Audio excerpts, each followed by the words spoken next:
A couple found themselves in a scary situation. They took a wrong turn on what they thought was a short hike and got lost. An unlucky circumstance turned around once they came across a mother and her Boy Scout son. There are different hikes on the Waimano Trail above Pearl City. On August 29th, local residents JD and Amy took their dog Smokey for what they thought would be just a 2-mile hike. They got lost and ended up 7 miles deep into the trail. They didn't see anybody for hours, but then they ran into David and his mom Christine, who were finishing up David's 15-mile merit badge hike just before dusk.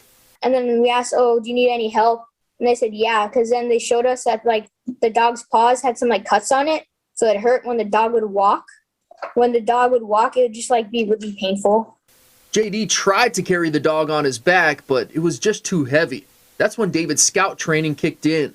So we built them a stretcher using a big tree branch that we broke in half. Then we used our shirts and slid it on and used the armholes to fit the sticks through.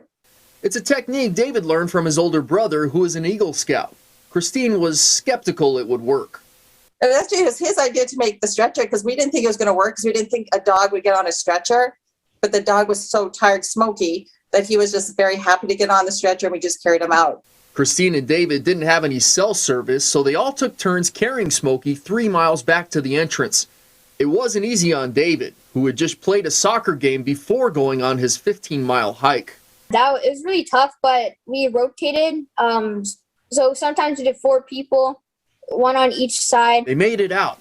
Smokey was able to get his injuries cared for and is now doing well.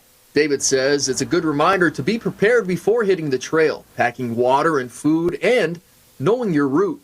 Just make sure that whenever you're doing an activity, always think of what can go wrong and how you can prevent it. I think that when you help someone out, it's there's something joy in you that's just you did something good that day.